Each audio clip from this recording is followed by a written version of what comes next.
Hello, beautiful people. Welcome to On the Bright Line podcast, Tales from Recovering Food Addicts from the perspective of a physician, a therapist, and an off-the-wall storyteller. We are not affiliated or endorsed by Brightline Eating, and all content presented in this podcast represents our personal opinions and does not represent medical, nutritional, or psychological professional advice.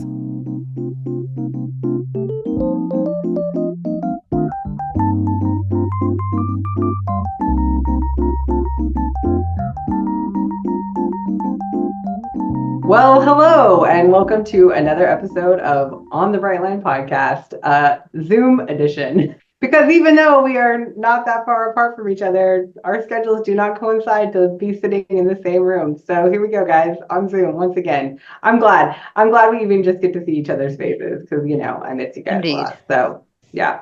So today we are going to talk about failure. So that's a pretty heavy topic, I think, but Bonnie, I'm actually going to let you kind of cue this one up because it's based on a vlog that Susan did very recently, talking about people who resume multiple times and her own experience with that. So I'll let you kick it off, Bonnie. Yeah, so I thought it was really, really good to hear because most of us aren't perfect. Nobody's perfect. And most of us mess up a lot in a This lot is of a areas of our life. reoccurring theme in my life, not being perfect, let And me tell you. that's how we better ourselves in life, I think, is by making mistakes, right?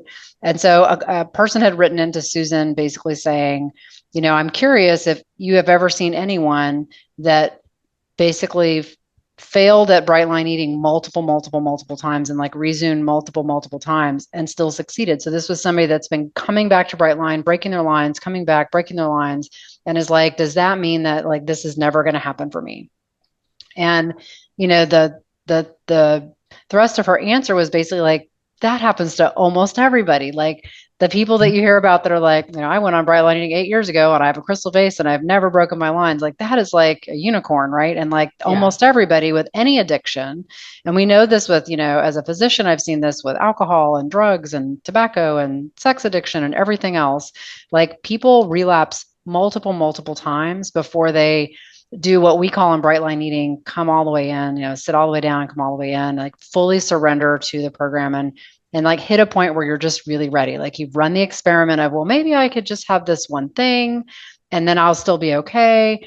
And then that, takes them off the rails and then they have to resume again, right? And so I just thought it was really interesting to talk about the fact that almost nobody has a perfect program and that, completely falling away from Brightline, leaving Brightline eating. Like I gave up my membership and I'm not going to do this anymore. And I'm going to control myself with, I'm going to do paleo or I'm going to, going back on something else, right? Some other program that maybe worked for them for a time before and running the experiment. Like people are all different levels of susceptibility, and she kind of says like, maybe this program isn't for you. Like maybe you need Overeaters Anonymous, or maybe you need some other kind of a program. You need a medical visit. You need to have some more counseling to work on your issues, but that for most people that do succeed in bright line eating, they have not succeeded many times before they succeed. Yeah. And, I haven't had the experience since starting of, fully going into the ditch, but I've definitely had, just recently I went to a restaurant and I just blew my quantities. I didn't break my sugar flour lines, but it's like, and, I was able to get curious and go, I'm going to have to start bringing a scale to restaurants because that's really the main place where I have trouble. My little indulger kicks in and I decide that I'm just going to not think about the portion size. So we all make little mistakes. And then some people make have huge issues with staying on their lines. And that does not mean that this can't work for you. It just means you need to examine your readiness, and figure out like, how did that happen and why is that happening? And spend some time on that to see if you can address what the underlying issue is, which I think for many people is a food indulger or a food controller or a part of us that really doesn't want to follow the bright lines because we are still needing food for coping. And we haven't replaced that tool with something else. Well, and I think that's ready.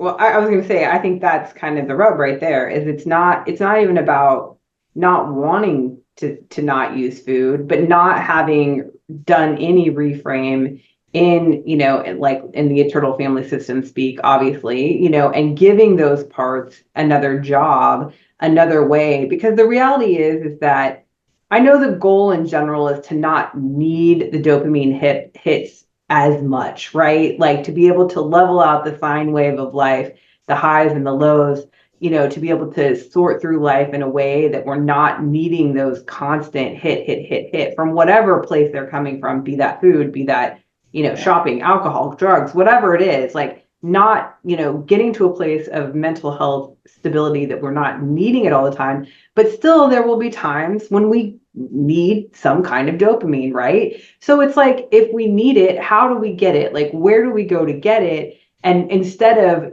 breaking lines or failing at a program, but even if we do, that doesn't mean that we're broken in general. It just means that there's more work to do, right? So I know, Sure, Robin, it just I'm means, sure you've got stuff to say. well, but I mean, it just, to me, that would be a sign that you need to sit down and start getting curious about what's going on when I'm breaking my lines, when I'm, pulling my quantities, when I'm not, sitting down at the table and working the whole program, right? To be Yeah. able to be curious and go, what else is going on with me that I'm not ready to do that, or I'm not ready to give up, sugar, flour.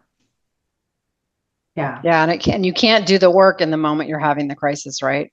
Because Oh, I've also seen people write in like, and my husband's in the hospital dying, and I had to put my dog down, and I might lose my job, and it's right, like, how do I stay bright? And it's like, oh my lordy, poor right. person. Like that is like all those stressors. And if you haven't already spent time working on some other tools, I Mhm. mean, setting the food down at that moment, I mean, I don't even know. Like I have such empathy for that. I mean, to decide you're in the moment where you want to come all the way in and sit all the way down and then like get the triple whammy of life things. Yeah. Yeah, I just think it's a work in progress. And so you have to have grace if you go through something like that and you're not quite ready. And then just assess it like, oh, yep, that happened because I wasn't quite ready. What can I do before the next thing happens in life? Right. To Right. get myself ready. Right. And to me, that's about doing that deeper work of what's going on in my life now, what are my demons from the past that I haven't exercised just yet. Bonnie's got to stir her lentils. Yeah, Bonnie's stirring lentils, guys. Throwing That's what's going lentils, on right now. Everybody's like, what is Bonnie doing? She's stirring stirring lentils. lentils. Go ahead. Right. And I know we've talked a little bit before about like the stages of readiness for change, right? Oh, yeah. Right. And so it's that, are you really in a place where you're truly ready to change? What's motivating you right now to either be willing to reach for some different coping tools, or that's keeping you from being able to bring new ones in, right? Is there some resistance going on? Like, Right. no, because I have a lot of people going, no, I'll be fine. And I'm like, will you though? Because you haven't been fine the last 5 times a crisis has hit. So what are you going to do differently now? Right. I like make the joke of like, we're all that middle schooler that just flunked the math tests, and our parents look at us and go, all right, my gosh, you flunked the math test. And we all go, okay, I'll do better next time. Okay. But what is, air quotes, doing better mean? What are you actually going to do? I get it that we all have the intent to do something different, but if we don't come up with that plan of what we're going to do, odds are we're going to do the same thing we've always Oh, done. right. Yeah. And I mean, the Well, bright and line. Okay. I was just gonna say, and I think that the reality is that if we have a growth mindset, even through failure, and I'm putting that in air quotes, quote Yeah. unquote failure, we can take something from that, from that lesson. Like we can learn from it and we can move forward. So I think I think the people that I'm encouraged by in the program that I see do the resume and the resume and the resume are like, okay, like I know what happened last time. They've done the work. They Yep. say, I understand that like last time I didn't have the community support in place that I needed. Right. I didn't have the EAP written out. I didn't. And so this time I've got to do things differently, Yeah. because Yeah. if I don't, then I am doomed to repeat the same mistakes over and over and over again. Right. Yeah. And I think that that's kind of when we talk about the surrender and, just really just coming to a place of like, we just can't continue to do things in the same way, because we're going to not ever get different results. But doing it the same way a few times is a great experiment. And I think, Sure. I think about, I've really, there's a certain a food that's sold in my community that I joke is one of the reasons I moved here, right? Because I just love that food so much. And so, Wait, whoa. no, we're not going to talk about food. Well, But anyway, Okay. but anyway, I think we'll have to talk I'm afterwards really, because I live here and I don't know what the hell she's I'm talking really about. not tempted for that food anymore because I've had so much of that food. I did that experiment. I ate that so many times that I can tell myself like, well, I know what it tastes like. I know what it'll feel like. I know what I'll feel like after. Yeah. Yeah. And so I don't need to do it. And so it's kind of like I run the experiment. I ran that experiment multiple times. No question in my mind. I know exactly what that experience would be like and also how I feel afterward, which is not great about myself and not great physically. So I think when you have these episodes of failing, at the program, it's not terrible to have failed it by doing the same exact thing multiple times. If you're the person that said, I don't like people, so I don't need the support thing, and I don't need to write my food down, and I don't need to do this and that. I just need to follow the plan. I know what to eat. Right. And then do that a few times. And then when that doesn't work, that's when you're securely knowing, yeah, I know exactly what will happen when I don't get the support, when I don't connect to community, when I don't plan my food, when I don't do these things.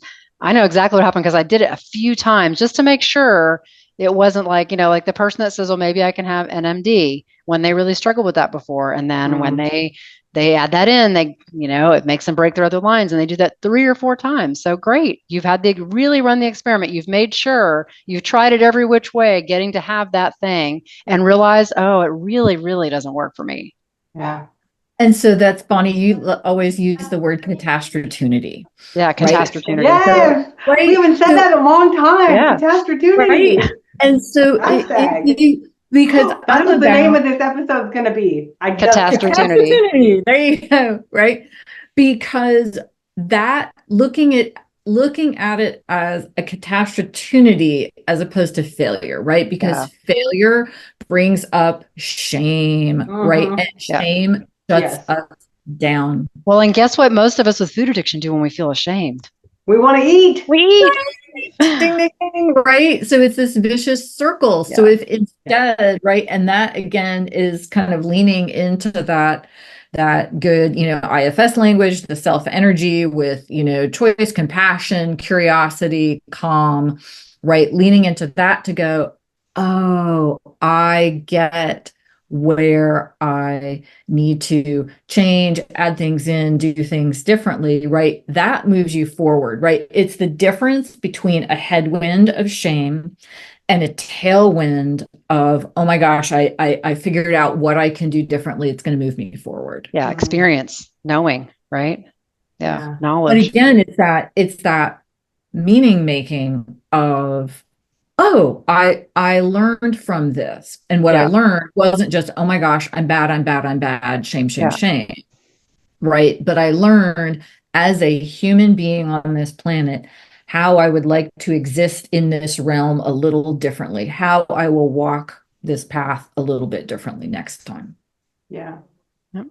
It's interesting because I read another book. It's called The Financial Feminist. Did I tell you guys I read this book? I don't know if I remember it or not. The Financial Feminist. Oh, no, that sounds really good. So anyway, it's a great book. But one of the things she talks about is, I might have an incoming child here in a second. Okay. Oh, no, he's going the other direction. Anyway, so one of the things she talks about is taking away like the shame of the mistakes of the past, especially, and like financially, not putting like a moral judgment on them, like good, bad, and different. And it's something that like financially, like I have taken that lesson and said, like, let's not put a moral judgment on like whatever, like debt, student loans, whatever the case might be, and just be like, okay, these are numbers on a spreadsheet I now have to deal with in a way that I have to deal with them, right? Like that's what they are, and that there doesn't have to be a morality around that. And so I think like too, like you can extrapolate like the lesson in that like it doesn't make you bad or shameful to fail, right? Like that, and using the term catastrophe, I think is great, because I think the reality is, and I mean, we've talked about it in like terms of like losing a job or, things like that. Sometimes things that are out of your control, but maybe in your control, and that you use as an opportunity to move yourself forward, to grow from, rather than to view yourself as a failure. Yeah. So Yep. And I think all of us would look at our lives and all the things that we've done in our lives that have, ended up a relationship that ended or a job that ended or whatever, something that was really major that in the moment might have felt like a catastrophe or a failure. And it's like, I would not want my life to be one bit different. I wouldn't take away any of the choices I made, that were quote errors, wrong mistakes, because they are part of what has helped me grow to the person that I am right now. And I think if you just think about your future self that way and stop worrying about your past self and just think my future self is really going to be glad that I gained this information from these experiments that didn't go the way I thought they would. And so, that's really going to help me build such a strong program and be so much healthier because I've really learned much more about my brain and my body than I did before I had these experiments, right? And I think that's the way to look at it in a positive, like Robin said, removing the shame. Everybody makes mistakes. So there's no reason to be ashamed of anything, right? I mean, Yeah. there's just no reason. If you harmed someone in a mistake, then you need to make amends or apologize. But mistakes that you made that just adversely affected yourself are just experiments. And there's no need, to feel shame about it.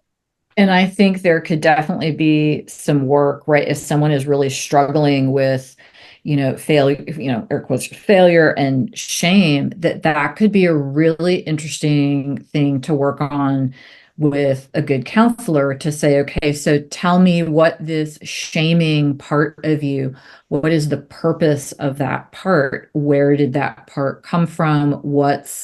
Right? What is that part trying to protect you from, right? Is it trying to protect you from having to try and do things differently? Yeah, I love that. yeah.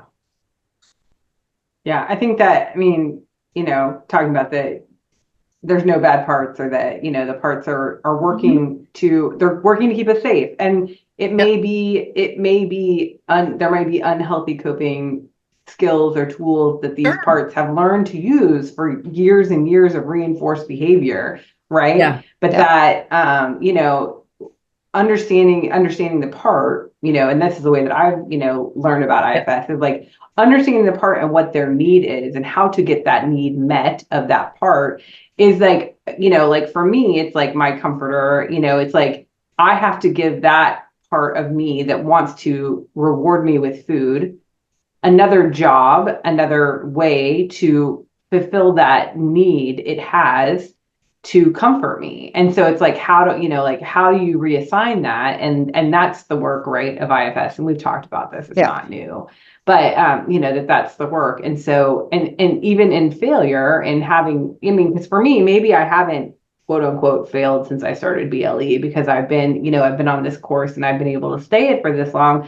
But that doesn't mean the 800 other diets that I did prior to this that I didn't, as soon as the going got tough, like I, was like, let's go back to the food because that was easy and I know how to do that. Right? And I'm glad I tried all those plans because you know what? I might not have been ready to take the leap that felt really scary of giving up sugar and flour had I not tried all the other plans that I hoped I'd still get to have the whatever food and still, have a healthy weight or whatever. So yeah, again, I don't regret those. I don't think of them as mistakes. They were just experiments of life and they enriched and grew who I am and what I know about myself now. Yeah, for sure. Well, so anything else? Catastrophe. That's it. Catastrophe. It's not the failure episode. It's the catastrophe episode, guys. There you go. And yeah, I think it was a great vlog. I don't even know what the name of it is. Hopefully I can find it. And incoming child. There you go. Okay, I'm so sorry. I'm gonna have to end this without my screen on because I have a child behind me. Sorry about that, guys. But the vlog was called Success After Countless Attempts. So. There you go. Success After Countless Attempts. And I will do my darndest to put it in the show notes so that people can have a link to it if they're interested. So awesome. As always, guys, if you are interested in, giving us a show topic, asking us a question, you just want to say hi, hit us up at our email address, which is onthebrightlightpodcast@gmail.com or any of our socials. Have a beautiful day. Bye-bye. Bye.